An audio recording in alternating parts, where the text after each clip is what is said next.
All aboard the corpse train at number 10. Back in the early 1900s, at the dawn of the age of the London Underground, back when escalators were wooden and trains were creepier, there was a decidedly scary rumour going around. A lot of people swear that there used to be a special train that transported corpses from the Royal London Hospital in Whitechapel to morgues in the city. This makes a lot of sense because not only would it have been quicker, it also would have spared Victorian-era Londoners exposure to sickness and disease. Now, the plague might not have been rife at that time, but other nasties were. Adding substance to the legend of the corpse train, a lot of people swear there's a bricked up tunnel at Whitechapel, saying it's the old entrance to the corpse train route. On top of that, there is also an abandoned station nearby called St Mary's on Whitechapel Road. Anyway, a lot of people think that the lost souls on board the corpse train still haunt Whitechapel station. Whitechapel, man, it was a spooky area. It was also the old stomping ground of Jack the Ripper. Speaking of Jacks, we've got another Jack at number 9. We've got Spring-Heeled Jack. Do we like a leaping demon? No, we don't.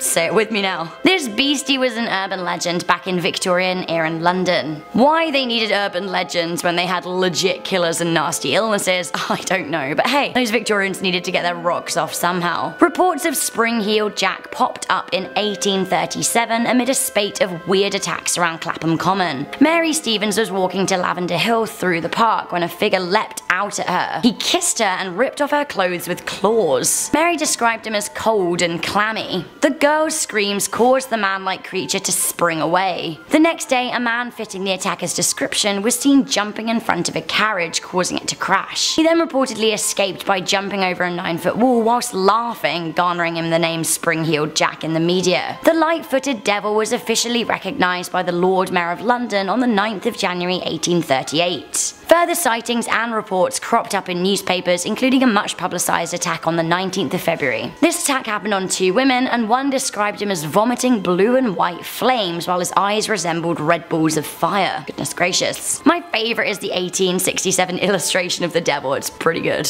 Now, the devil seemed to move from London up to the northwest of England. He was last spotted in Liverpool in 1904. Coming into number 8, we have the sad tale of the crying girl at King's Cross Station. This is a very, very sad tale indeed, but some say King's Cross Station is haunted by the spirit of a crying young woman. On the evening of the 18th of November 1987, there was a truly horrifying fire on the Piccadilly line escalator at King's Cross rail station. At this time, the escalator was made of wood, and the grease under the contraption made it a fire hazard waiting to ignite. And ignite it did. A match was dropped down the side of the escalator, spreading a major blaze that burned so hot the ticket office floor melted and collapsed. 31 people brutally died in the blaze, with a further 100 injured. Those who died did so horribly. They say that a traumatic death is a ghost maker, and 31 people had just that. The spirit of the crying woman is the most regularly spotted ghost in St Pancras. In 1998, a man spotted a distressed woman crying into her hands. When he went over to ask if she was okay, he passed straight through her. This is just one of many sightings of the crying girl. Some say they've seen a woman with long brown hair screaming with her arms outstretched, and when they go to assist her, she simply isn't there. Now, I've been through that area of the building several times, and there's a little memorial to the victims, which is very sweet.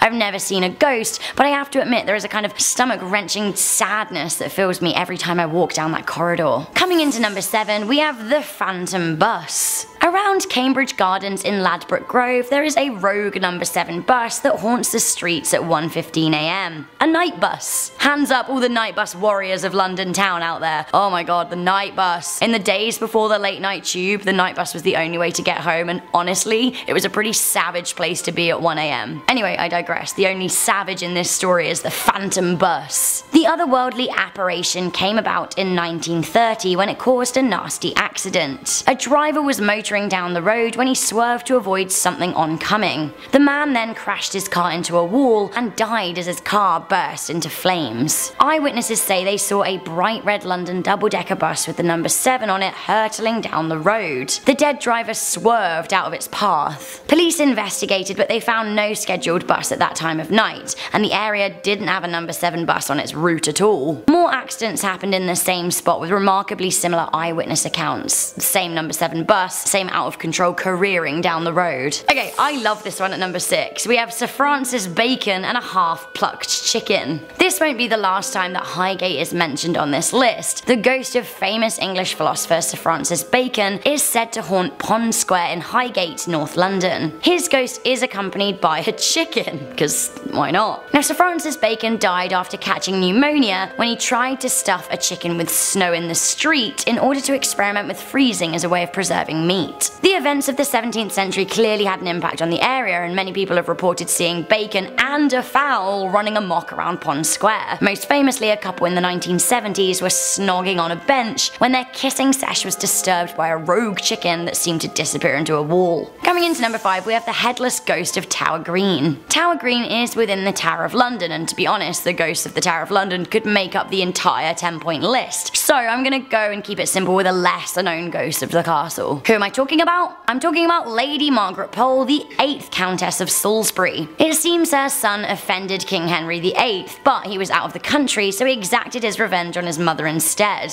Lady Pole was 70 years old at the time, which was pretty ancient in Tudor days. On her execution day, she refused to lay her head upon the block, so the executioner swung his axe at her instead. Unfortunately, instead of lopping off her head, he hit her in the shoulder. She ran around screaming and pouring blood until he finally caught her. Now, it took him 11 blows to finally finish her off, and actually, it's pretty gruesome. It's said on the anniversary of her death, May the 27th, 1541, her ghost runs around screaming around the area, enacting her last moments on Earth. Coming into number 4, we have the spirits of Epping Forest. Ooh, Epping Forest, you would not catch me there alone at night, it's pretty murdery. The forest is haunted by such a large number of spooks it's hard to pick just one. One of the more famous ghosts is highwayman Dick Turpin, who used to use the forest as a base for his illicit activities. The ghost of the criminal, eventually hanged for his years of wrongdoing, presented himself to ghost hunter Yvette Fielding in an area he used to hide out in the forest. In the 1960s, there were reports of ghostly figures emerging from a pond in the forest near Lindsay Street. Others say a pond deeper in the forest draws in potential suicide victims, as it was once the scene of a murder-suicide between two young lovers over 300 years ago. Another spirit is said to draw cars up a road on a hill just outside the forest. Coming into number 3, we have 50 Berkeley Square. 50 Berkeley Square is supposed to be the most haunted house in Britain, let alone London. The home dates back to the late 18th century and has a very haunted attic. It is said that a young woman threw herself out of the attic window after being abused by her uncle for years. Her spirit is said to take the form of a brown mist and is capable of scaring people to death. Between 1859 and early 1870s, a recluse called Mr. Myers lived and died in the house as he went slowly mad.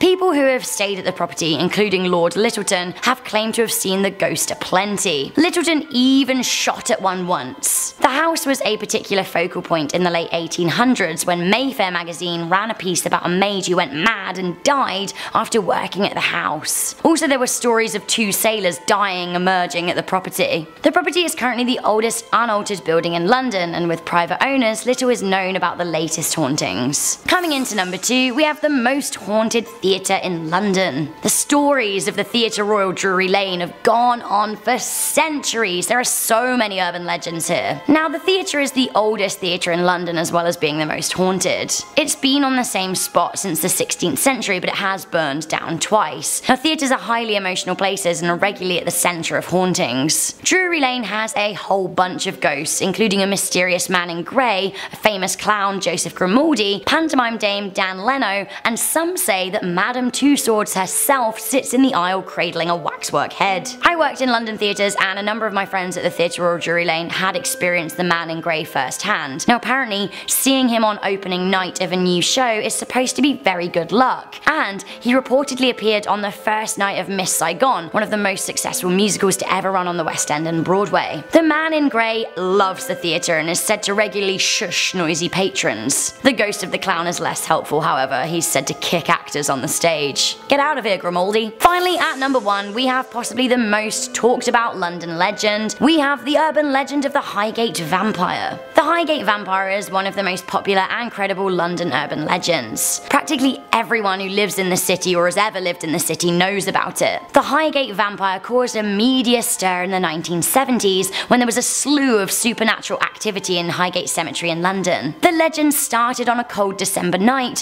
when occult lovers spent the night in a cemetery and glimpsed a grey figure. Since then, a spectre has been seen stalking the graveyard at night. The story goes that the occult lover awoke a sleeping spirit of a Romanian vampire. The vampire was a medieval nobleman who practiced dark magic in medieval times, and his body was brought to England in a coffin in the early 18th century and then buried in Highgate Cemetery. The story and sightings led to mass media coverage, and mobs of vampire hunters swarmed the gates of the graveyard.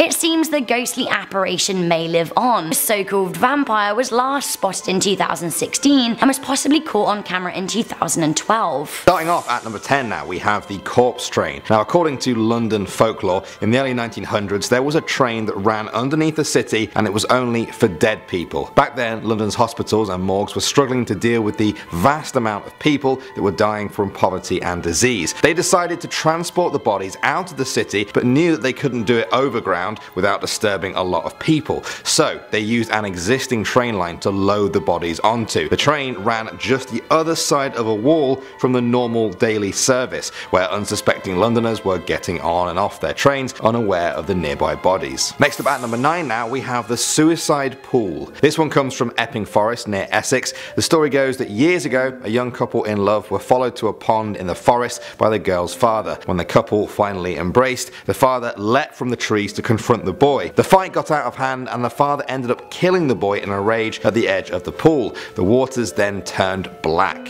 Wildlife that was touching the water died instantly. In the years that followed, bodies started to appear in the water. First it was an old woman, then a young one with her young child beside her. They say the pool drew them into their death, and that the pool is still out there in the forest somewhere waiting for its next victim. Next up at number 8 now, we have Annie. This one comes from Edinburgh, Scotland. In the old town there lies a street known as Mary King's Close. It's steeped in myths and legends of hauntings and murders. In 1990, a psychic called Aiko Gibo visited and felt a small hand touch hers. She said that she then made contact with the spirit of a dead child called Annie, who had died in a plague hundreds of years ago and had lost her doll. The psychic then went to a nearby shop and brought back a Barbie doll for her. Now since then, visitors leave dolls for Annie, and a mountain of them has built up in the dark. Moving on to number 7 now, we have the Faceless Woman. This one comes from the borough of Barking in London. There you can find Beacon Tree Station, home to the Faceless Woman. The most famous sighting of her happened in 1992.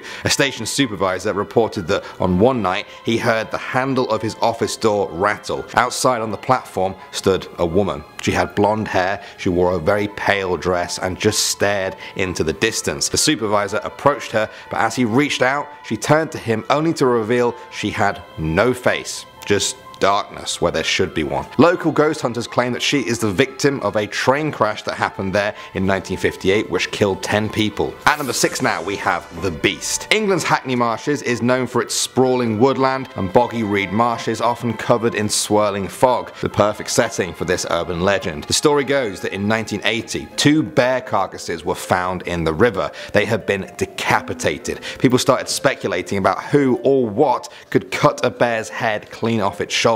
Then a year later, 4 boys were taking a walk along the marsh one winter morning when they saw it through the trees. They described it as a giant, great, growling, hairy thing. As soon as it saw them, it reared up on its back legs and let out a deafening roar. The boys ran, but the story remains always in the back of people's minds as they trudge through the marsh. We're returning now to the London Underground for our number 5 with The Crying Girl. On November 18th, 1987, a match was dropped on an escalator at London's King Cross station. A fire quickly spread into the nearby ticket office, which resulted in the death of 31 people. In the years since then, passengers have reported seeing a girl who died around the station. She has long brown hair, wears jeans and a t-shirt, and is always crying. Some people have even reported hearing her sobs while smelling smoke coming out from the escalators. Back to Scotland now for our number 4 with Sawney Bean. This is the gruesome tale of Alexander Sawney Bean, a man who was said to be the head of a Scottish clan clan of cannibals in medieval times.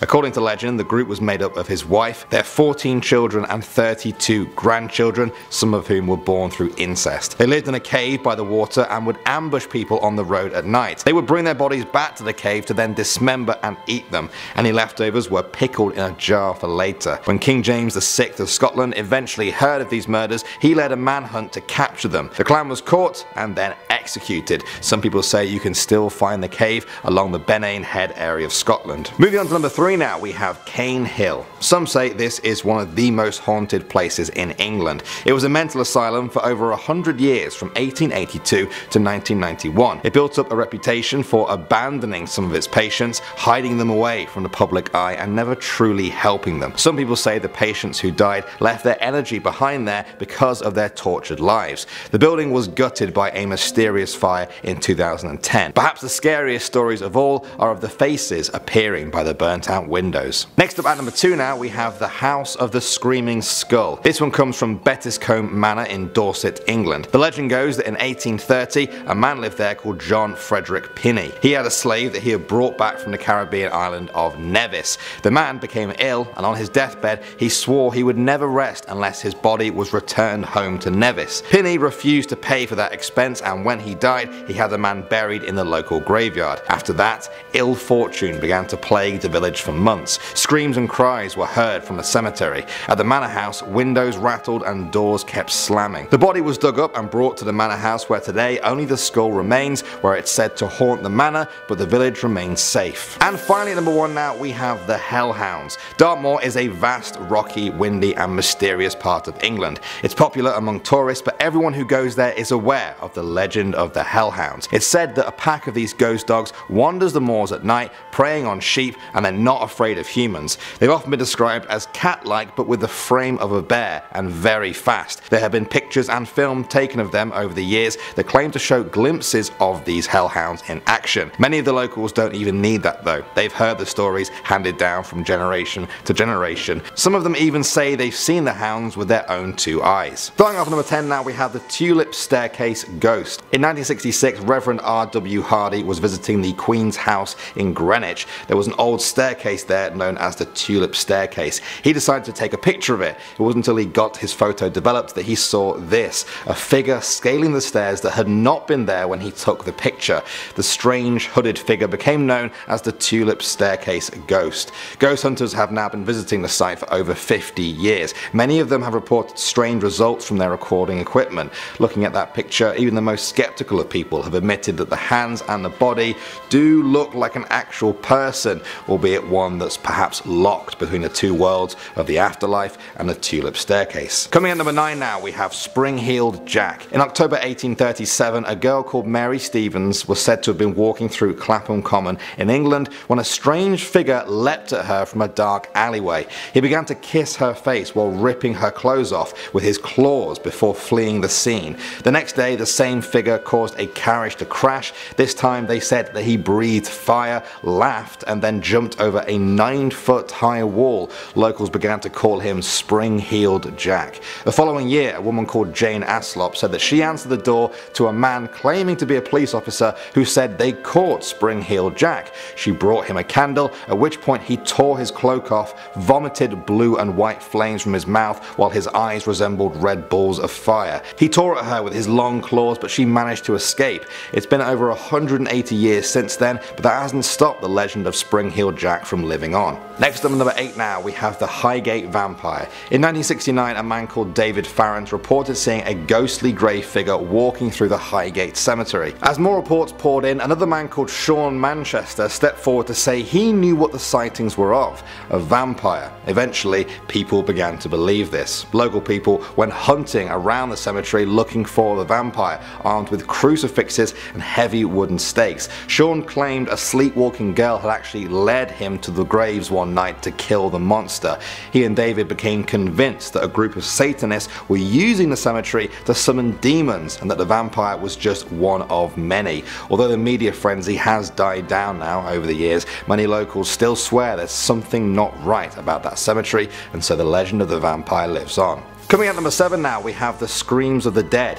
In 1943, Bethnal Green in East London experienced one of the worst tragedies of World War II. It wasn't from bombs, but panic. During air raid siren tests, civilians on their way to shelter in the tube station began to converge on the same entrance all at once. In their panic to get down, some people tripped and then a stampede began. People fell to the ground and were crushed. 173 people were trampled to death, including at least 41 children. Locals say the place never really healed. They report hearing women screaming and children crying in the station and a deep sense of dread in the night air. Moving on to number 6 now, we have a weird one. It's called the Frittening. This was the name given to a creature that's said to live on the Isle of Shetland in Scotland. Locals claim that it's a boneless, blob-like beast that will scare anyone who sees it to death. Those that caught a glimpse and lived to tell the tale described it as looking like a bag of wet sand or wool. Others said it was an armless, legless, ghastly, wet, vile thing that pressed its lidless eye against their windows. I'm a little bit worried because that description kind of fits me if I'm having a rough morning. Next up at number 5 now, we have Netta Fornario. This woman from London was said to be a member of the occult. In the summer of 1929, at the age of 30, she left London for Iona, a small Scottish island steeped in folklore. She joined a secretive occult group known for their ritual magic, tarot cards, mysticism, telepathy, and a deep interest in fairies. After some months, her landlady found her one morning in a frenzy, packing her luggage. She told the landlady that she needed to return to London immediately, as several members of the cult were attacking her telepathically. The landlady said she would have to wait as the boat didn't run on Sundays. Netta became enraged and retreated to her room. She eventually calmed down and said she would stay and that she was going out for a walk. When she didn't return by nightfall, the landlady raised the alarm. After 2 days, a search party found her body. She was found lying on top of some turf that had a cross carved into it. She was wearing only a thin black cloak. The doctor who examined her body could not find any cause of death. Her body was in a fine physical condition. It was just dead. Officials put it down to exposure to the elements on the cold Scottish island. Others believe she was killed by a psychic telepathic attack generated by someone miles away. Moving on to number 4 now, we have the Boggart. If you're a Harry Potter fan, you may have heard of the Boggart before, but did you know it's based on a real legend? Boggart Hole Clough is a 190-acre area of ancient woodland that is said to be haunted by a boggart, a mischievous spirit that typically lives in fields and marshes but can also be found indoors. They are usually known for their harmless peskiness, turning milk sour or making objects disappear, but some people say they have a much darker side. They are often blamed for the abduction of children. The one that gives its name to Boggart Hole Clough is claimed to be notorious for this. It's been said that it was so active once that a farmer and his family were driven from their home for fear of the boggart stealing their children. Next at number 3 now, we have the figure in the studio. In an interview with a Londonist, a couple of radio hosts from Resonance FM in London told a story that has sparked a modern day urban legend, the figure in the studio. They said that one day while working in the radio station, they saw an evil spirit, more malevolent than anything you can imagine. It was just standing there at night in their offices watching them. It looked like a shadow with angry red rimmed eyes and strange looking dark teeth. Just before they called out to it, the spirit smiled, revealing its long teeth, and then it disappeared. Many local ghost hunters are convinced that they have discovered a new spirit and that this won't be the last haunting of the figure in the studio. Moving on to number 2 now, we have the Devil's Bridge. According to legend, the devil visited Ceredigion in Wales in the 11th century after hearing about its breathtaking scenery. Yes, even the devil appreciates a good view. While there, he struck a bargain with a local woman whose cow was stranded across the river. In a bid to buy her soul, the devil said he'd build her a bridge in exchange for the soul of the first living thing that crossed it. He was obviously hoping for hers. When the bridge was built, the woman threw a loaf of bread across which her dog chased. The devil couldn't take the dog's soul. He was said to be so embarrassed and ashamed that he never returned to Wales again. In the village of Devil's Bridge today, there are 3 crossings across that river. The oldest is said to be the one built by Satan himself. And finally, at number 1 now, we have Jack the Ripper. This is arguably the most famous British urban legend of all time. Not really sure how I managed to miss it out in the last video. He was an unidentified Victorian serial killer, also known as the Whitechapel murderer, because of the area of London in which he killed people. He was thought to have targeted female prostitutes in slums by slashing open their throats. He removed the internal organs from at least 3 of his victims, which made authorities think they were dealing with someone with some knowledge of surgery. The police began to receive letters from a writer or writers claiming to be the murderer. One of them even came with a kidney said to belong to one of the victims. The murders were never solved, and the legend of Jack the Ripper continued to grow. There are now over 100 hypotheses about who the real killer was, but the story still remains shrouded in mystery. So that was another video on British urban legends. Would you guys like a part 3, or should we keep focusing on other countries for now? As always, the choice is yours. My name is Danny Burke. Thanks very much for watching, guys, and I'll see you all in the next video.